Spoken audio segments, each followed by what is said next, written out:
My last sermon a few weeks ago was entitled, Can Unitarian Universalists Be a Mystic? I think it was an important sermon, but I know I packed a lot of information into it. And some folks told me after the service it had their mind reeling. So,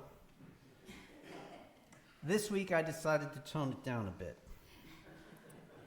And actually, people have asked me to do things that are sometimes more personal. Okay, so that's what this is about.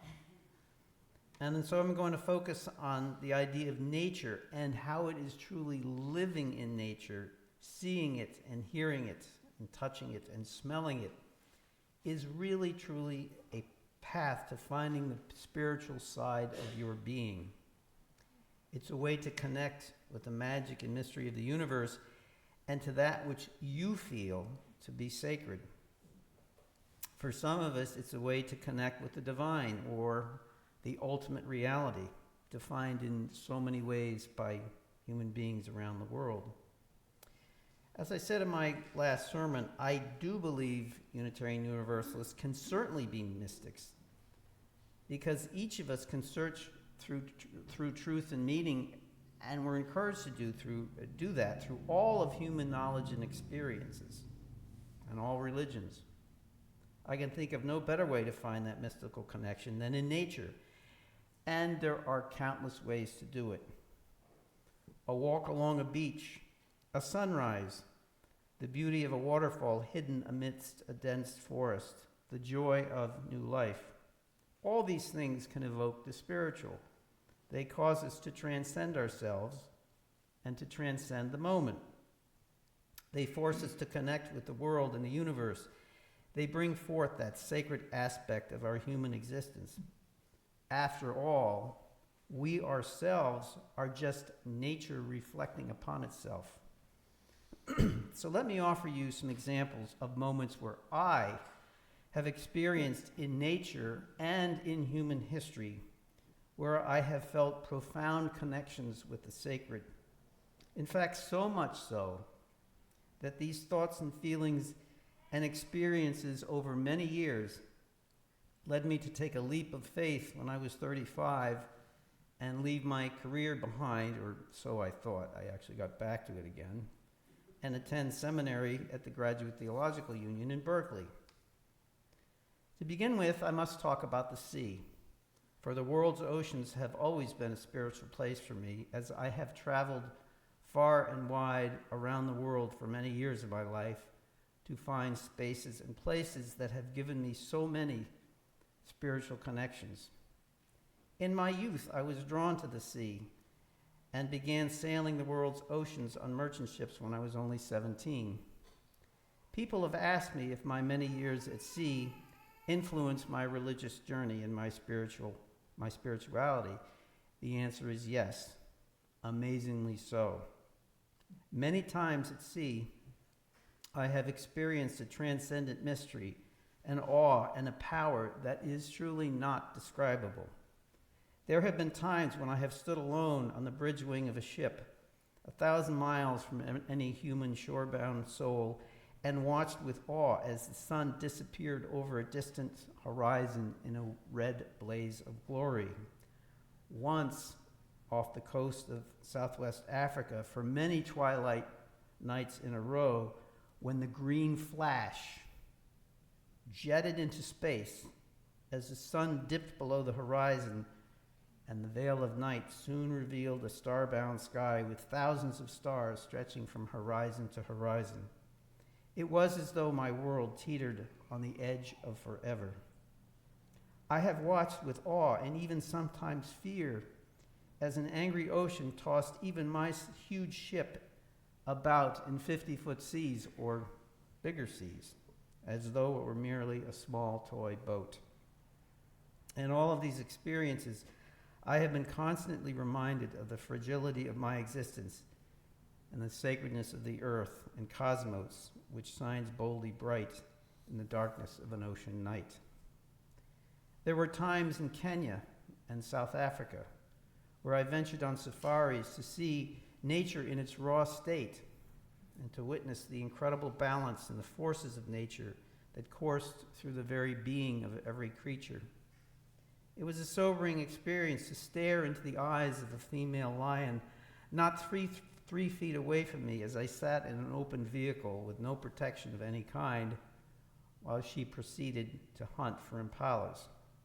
I certainly felt my human fragility and vulnerability. To see the balance and harmony in all I saw in these untouched lands made me realize that it's we humans, through our actions, that so often disturb this balance, and in so doing, we attack the sacred. Indeed, traveling through the countryside of Swaziland, which is now called Eswatini, I witnessed poor rural areas of southern Africa and found myself asking questions on what defines happiness. If these people enjoy a bountiful living in terms of food, and if they're able to enjoy a sense of security by living their traditional lifestyle, why do I view them as poor when I see their villages and homes? Would they indeed be happier if we imparted to them the lifestyle we enjoy with big homes and cars and endless shopping sprees and all the trappings of Western material life? Would they be happier? Or are they really the happier ones? I pause to wonder. After spending times in the ancient Indian towns of Jaipur, Jodhpur, Chittagong, Udaipur, Jaisalmer, Fatehpur Sikri, and numerous outlying fortresses and palaces built hundreds or thousands of years ago, I was in Ranthambore National Park in Rajasthan, staring at an abandoned medieval city complete with fortresses and palaces built by the Rajputs in the 10th century, the entire city now standing silent. Just then, a beautiful Bengal tiger ambled by, her look of curiosity bestowing a natural look as a predator with no enemies save human beings. All of India is filled with a spiritual presence, its lands, its rivers, its mountains, and its people. And sometime later, riding an elephant through a swamp, we were attacked by a mother rhinoceros, but fortunately the elephant scared her away, an example of hierarchy in nature in this mystical land. Seeing the people of Japan through their Shinto and Buddhist beliefs and practices, I saw an intense spiritual reverence for nature, which can be seen in their natural wonders, their parks, their mountains, and their well-tended gardens. The Japanese expression of wabi-sabi embraces the beauty of nature, recognizing its imperfections, its transience, its aging and change, which they see in nature and people all around them. Antarctica is a land of extremes. It is a land of incredible beauty and stark fury. It is a land of bitter cold and strangling loneliness. It is a land that many have tried but failed to understand. It is a land like no other, and it is a land that in every way represents humanity's struggle with nature and nature's struggle with humanity. It is the final land frontier on Earth, and it is a place that, although mostly untouched by the greed and corruption of humankind, now lies potentially subject to reckless exploitation, with the countless implications that this will bear. Suddenly off the land, a tongue of ice, an immense mass of ice hundreds of feet high, a glacier moving ever so slowly with determined gravitational effort to reach the sea. A mass so filled with hues of deep blue it shone as a great jewel, perhaps won from Earth's hidden crown. And it groaned and it cracked and it thundered, and when it spoke, its voice echoed amidst the canyons and mountains of the bay, and its voice was power. It was the earth speaking. It was the earth reminding us of who we are, how little we are in relation to the immense majesty of creation. And its voice was heard by other glaciers, and some responded mightily in paralyzing sounds of piercing cracks and thunder. To see this, a privilege beyond compare, a feeling of connection with earth, a feeling of respect, a feeling of awe, a feeling of reverence, a feeling of a tiny window of life, my life, against the backdrop of forever.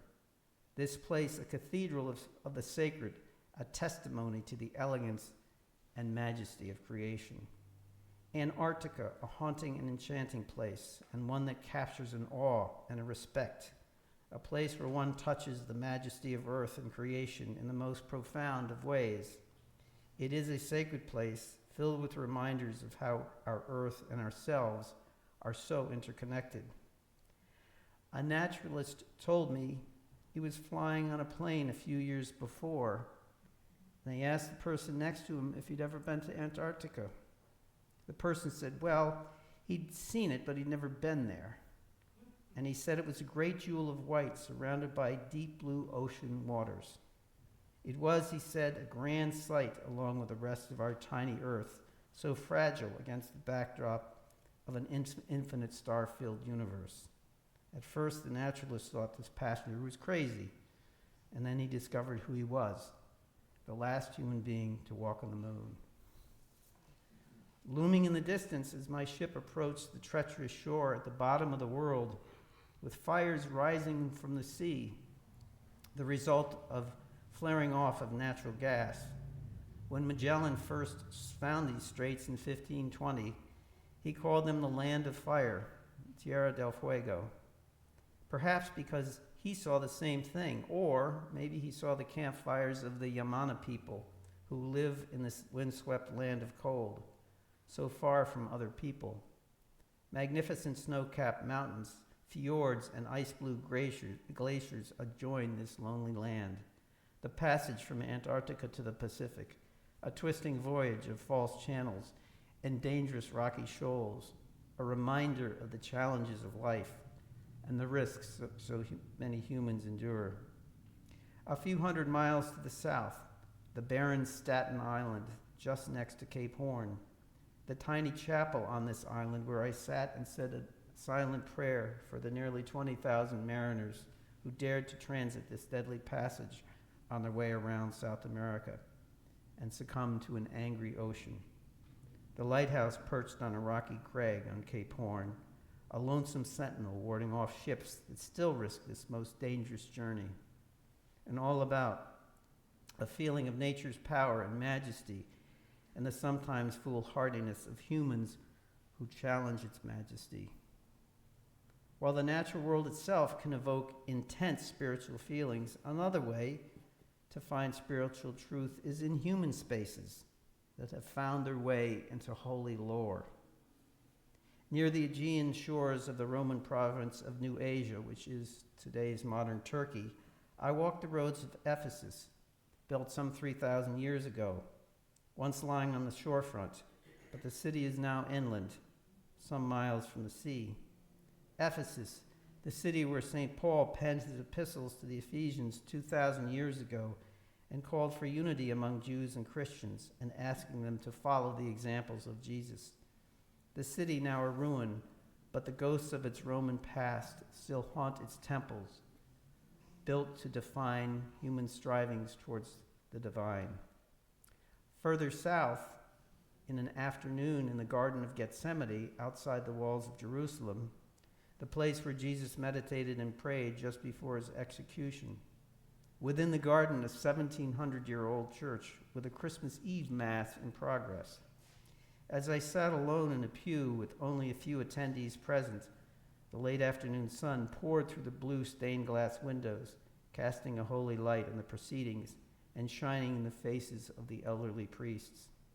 Not far away, other celebrations in the Church of the Holy Sepulchre, in the middle of Old Jerusalem, the stone steps to the rock called Mount Calvary, where Jesus is remembered to have been crucified.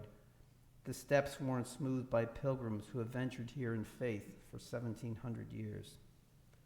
I sat on the steps of the Parthenon, on the Acropolis at 6 a.m. one twilight morning, permission granted by a kindly sentinel at the gate. I was the only person there as the morning sun rose in splendor in the east and cast eerie shadows on the sacred mount, a place of sacrifice and homage to Athena and the ancient gods of Greece, a testament to human desire to understand the unknown, the forces of nature, the destiny of an individual's life, a hope for a bright tomorrow, and a plea for safety and security in one's life. Here, too, the ghosts of the past seem to roam about the temples in the marketplace and the agora below. Pitcairn Island, one of the most remote places I have ever seen. Set alone in the southern Pacific Ocean, the island is over 500 miles from the nearest island and over 1,300 miles from Tahiti. A lush tropical island with foreboding shorelines, the island was first settled by mutineers from the HMS Bounty. The small ship captained by William Bligh, when he was sent on a mission in 1787 to obtain breadfruit trees from Tahiti and transport them to British Caribbean islands as a source of protein for slaves on the sugar plantations. After the mutineers had cast Captain Bligh adrift, they sailed the Bounty to Pitcairn along with their Tahitian wives. Sadly, the mutineers soon killed each other, but the wives and children survived, and their descendants still live in this very remote place, a people living in the past, invaded by the present. The memory of seeing this island from afar and understanding its history still haunts me. The mutineers living in a natural paradise but refusing to forego violence and hatred. North American Indians live very close to the earth. To them, there was and is no separation of the sacred and the profane as in Western thought. No sacred scriptures are necessary to connect and communicate with the sacred. One need only live and experience the cycles of life and use one's senses to see and feel and hear and touch and smell the wonder of the surrounding world. As for a god or gods, in most cases, Indian tribes see nature and the divine as one. There isn't a distinct or separate or transcendent God, but a force that manifests itself in spiritual entities that permeate all of creation and are infused in the cycles of nature. For many North American Indians, the sacred spirits or forces of creation are embedded in all things, from mountains and rivers to animals and plants. The stories of the spirits vary depending on a tribe's particular location and geography and source of food.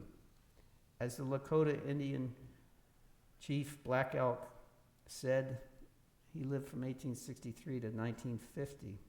He said, "Peace comes with the oneness of men when they realize the relationship to their oneness with the universe and all its powers, and when they realize that at the center of the universe dwells Wakan Tonkin, and that this center is really everywhere. It is within each of us." Curiously, it is written that Jesus said the same thing. On my way to seminary at age 35 so long ago, I took some 9 weeks and drove 13,000 miles inside the United States, traveling mostly on back roads. Along the way, I visited many tribal reservations, trying to see and understand the Indian way of life, past and present. At one point, I was drawn to visit Canyon de Chelly on the Navajo Hopi Reservation in Arizona.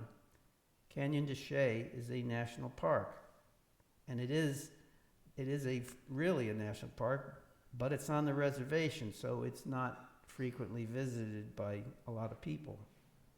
After staying overnight in the Navajo town of Tuba City, I visited the canyon. First, I couldn't see it from the road, but after a time, a feeling made me stop and walk to the edge of the high plateau that I was on. Then I saw it. The sight below was breathtaking. A mini Grand Canyon with all the rich desert colors of orange and brown, yellow and black, with a lush green river valley and a dry riverbed below. A few Navajo hogans of dry mud and earth provided evidence of farming quarters where the Navajo lived during the farming season. And standing within a huge cavern inside the opposite mountain was an abandoned town, a cliff dwelling left by the Anasazi, the ancient ones who lived there 1,000 years ago. Taking some time, I managed to climb down into the canyon and over to the cliff dwelling. I sat alone in awe and felt the sun, the clear sky, the green valley, and the presence of the Anasazi. Suddenly, a breeze sprang up in the valley, and I heard in the wind gentle singing of female voices. No words, just singing. I was transfixed in the moment. I felt lifted beyond time and space, magnificent and alone. After many moments, the singing ended. It faded gently away, and I took a deep breath and began the long trek back to my car. And then, of course, there is Cape Cod. Though many who come to live here, those who were born here but refuse to leave, and those who are drawn here may not realize it, but they love it here because Cape Cod and the sea that surrounds it is a spiritual place, whether you realize it or not, mostly untouched by the fast-paced life and human problems that plague so many cities. If you take the time and find your own special places here in Cape Cod, it can nurture your spiritual being, just as nature's wonders in all the world can do. Something inside my being must have known this, because I was drawn to buying a place here on Cape Cod some 40 years ago, as I sailed around the world on the 1,000-foot container ship American Virginia. Strangely, Virginia being the name of my future wife, who I did not yet know. It was in the Indian Ocean and the Pacific Ocean I started pulling out charts of Cape Cod and wondering what it would be like to live here. Over and over I pondered about Cape Cod. Not sure why. Well, now I think I know. Until only days after I left the ship, I bought my house in Brewster, the town of the sea captains. Since that time, I have always found the Cape to be a place of spiritual renewal for me, being close in nature and close to the sea, bringing me so near to the sacred. There are some people, some of us, who are unable to travel anymore, and some who can't even walk the spaces and places here in Cape Cod. But there's still a way to see and feel the connection. Netflix and Prime Video and YouTube and other streaming services can help you do this. Currently, my wife Virginia and I are watching The Americas, which is narrated by Tom Hanks. It's a nature show about North and South America. It's on PBS. It's remarkable. We've also watched Planet Earth 1 and Planet Earth 2 and The Frozen Planet and The Blue Planet and Our Planet, all narrated by David Attenborough. The Story of All of Us is also a valuable series to watch, as are a number of other series on nature, astronomy, and our understanding of the universe. YouTube has many videos and documentaries on Cape Cod and its special places. All of these programs can be profoundly and spiritually and emotionally and as uplifting as Gregorian chant in an ancient cathedral. In all of nature, the spiritual and the sacred are hiding in plain sight, but you have to take the time to look at it, smell it, touch it, hear it, and see it to experience it. As Ralph Waldo Emerson said, Ralph Waldo Emerson being a Unitarian minister, he noted in his essay, The Oversoul, that great nature in which we rest, that unity, that oversoul within which every human being's particular being is contained and made one with all the other. We live in succession, in division, in parts, in particles. Meanwhile, within humans is the soul of the whole, the wise silence, the universal beauty to which every part and particle is equally related, the eternal one. Peace be with you.